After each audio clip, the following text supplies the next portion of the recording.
पिछले एक साल से सोना बज़ में बना हुआ है। एक साल में सोने में लगभग 75% से ज्यादा की तेजी देखने को मिली है।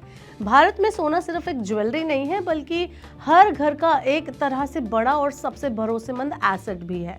जब भी भारत के किसी परिवार में कोई परेशानी, कोई दिक्कत जैसी स्थिति आती है, तो सोना उस टाइम पर सेवियर बन के सामने आता है। चाहे बच्चों की फीस देनी हो, कोई मेडिकल इमरजेंसी आ जाए या फिर कोई बिजनेस ही शुरू करना हो, सब में सोना एक मददगार एसेट के तौर पर सामने आता है।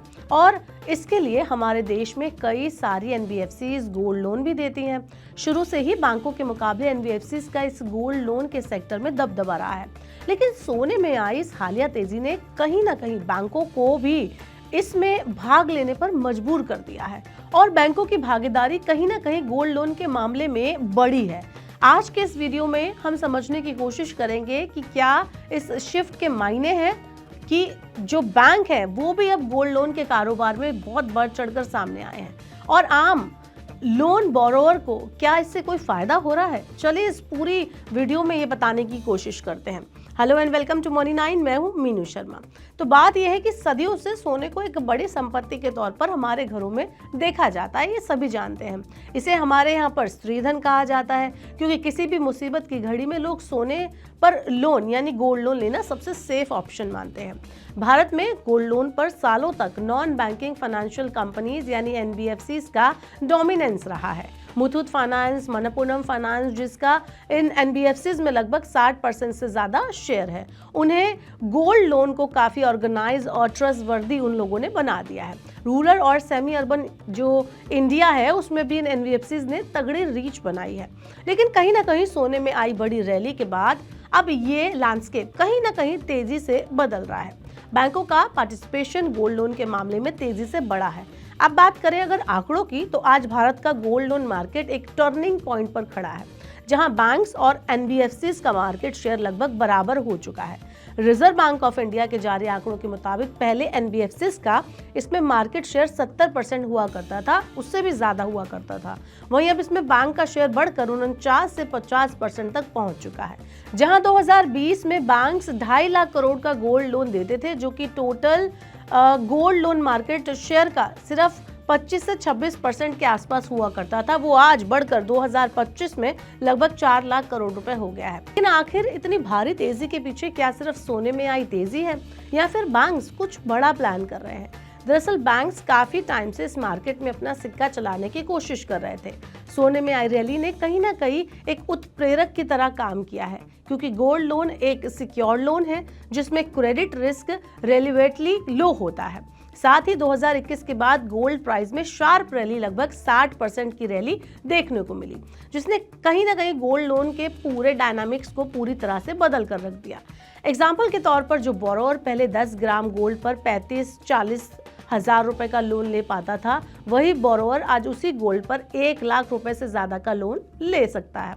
इसके अलावा एक बड़ा फैक्टर यह है कि जहां एनबीएफसी गोल्ड लोन पर 14 से 16% इंटरेस्ट चार्ज कर रहे थे, वहीं बैंक जो है वो सेम लोन पर 9 से 11% का ही इंटरेस्ट रेट चार्ज कर रहे थे।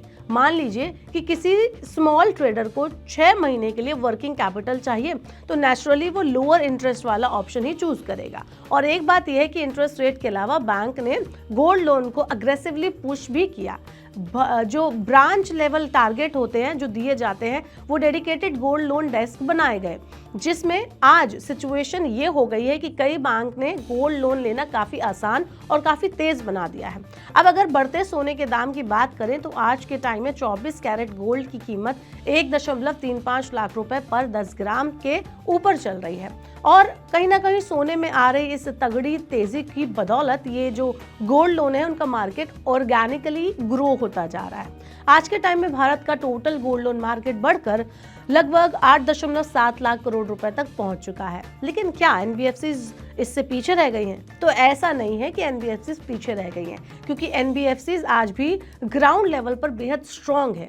रूरल बोरोवर आज भी जानता है कि अर्जेंट कैश की जरूरत हो तो मुथूट या मनप्पुरम जैसे एनबीएफसीज ही पकड़ काफी बड़ी है, वो ही उसको दे सकते हैं।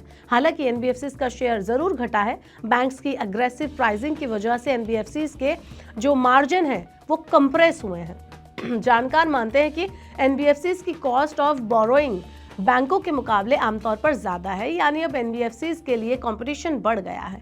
इसके अलावा अगर मार्केट शेयर की बात की जाए तो इस सेगमेंट में मुथूट फाइनेंस और मनप्पुरम फाइनेंस का करीब 65% मार्केट शेयर पर कब्जा है। बाकी हिस्सा मुथूट फिनकॉर, आईआईएफएल फाइनेंस, कौसामतम जैसे प्लेयर्स के पास है। पर इसका सबसे बड़ा फायदा यानी बिगेस्ट बेनिफिशियरी कहीं ना कहीं कोई है तो वो आप है, यानी एक आम बोरोवर है। इस बढ़ते कंपटीशन की वजह से आपको हमको इंटरेस्ट फ्लेक्सिबल टर्म्स पर तेजी से गोल्ड लोन मिल सकता है। एक्सपर्ट्स का इस पर मानना है कि आने वाले सालों में गोल्ड लोन मार्केट और एक्सपेंड करेगा और ज्यादा बढ़ेगा। ग्लोबल अनसर्टेनिटी, बढ़ती महंगाई और रूरल इनकम वॉलेटिलिटी जैसे फैक्टर्स गोल्ड बैक्ड लीडिंग और गोल्ड लोन को रेलेवेंट बनाए रखेंगे। बाकी आपको हमारी ये दी गई जानकारी कैसी लगी, आप अपनी राय हमें कमेंट बॉक्स में जरूर बताएं। ऐसी और personal finance, government policies, business और बजट से जुड़ी खबरों के लिए देखते रहिए मनी 9।